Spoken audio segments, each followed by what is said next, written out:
బులితెర reality show Bigg Boss Telugu season 8లో రోజుకో తలనొప్పి స్టార్ట్ అవుతుంది.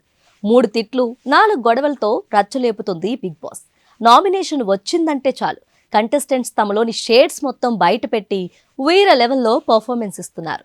ఇక మణికంఠ, సోనియా, యష్మి, ప్రేరణ అయితే బాగా హైలైట్ అవుతూ వస్తున్నారు. 4వ వారంలో నామినేషన్ ప్రక్రియ హాట్ గానే సాగింది.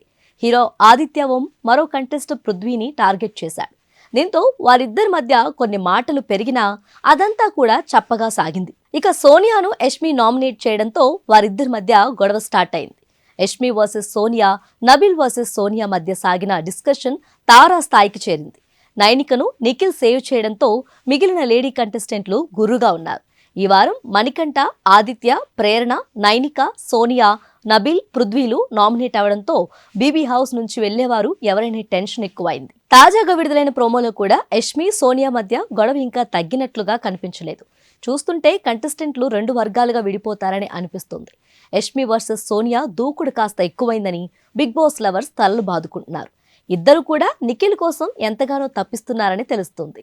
యష్మి, సోనియా ఇద్దరిలో ఎవరు బాధపడినా, ఎవరు కన్నీళ్లు పెట్టుకున్నా అక్కడ నిఖిల్ ఉంటాడు. యష్మి అయితే తనకు ఏ కష్టం వచ్చినా నిఖిల్ ముందుకెళ్లి కన్నీళ్లు పెట్టుకోవడమో లేక హక్ చేసుకోవడమో చేస్తుంటుంది. యష్మితో సోనియా గొడవ పడ్డాక యష్మి కన్నీళ్లు పెట్టుకుంది. నెక్స్ట్ నామినేషన్ లో నీ అంతు చూస్తా అన్నట్లు యష్మి సీరియస్ వార్నింగ్ కూడా ఇచ్చింది. దీంతో యష్మి వార్నింగ్ ని చూసి సోనియా నవ్వుతూ కనిపించింది.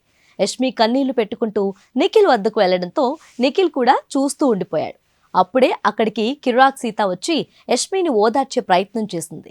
ఇక నిఖిల్ ఊరుకోడు కదా, వెంటనే తాను కూడా యష్మిని ఓదార్చాడు. వారిని చూస్తూ సోనియా నవ్వుకుంది. మొత్తానికి అదంతా చూసి బిగ్ బాస్ లవర్స్ అయితే తలలు బాదుకున్నారు. ఇలాంటి దరిద్రమైన పర్ఫార్మెన్స్ ఇంతవరకు ఎప్పుడూ చూడలేదని, ఈ బిగ్ బాస్ అంత బాగా సాగడం లేదని నెటిజన్లు సైతం మండిపడుతున్నారు.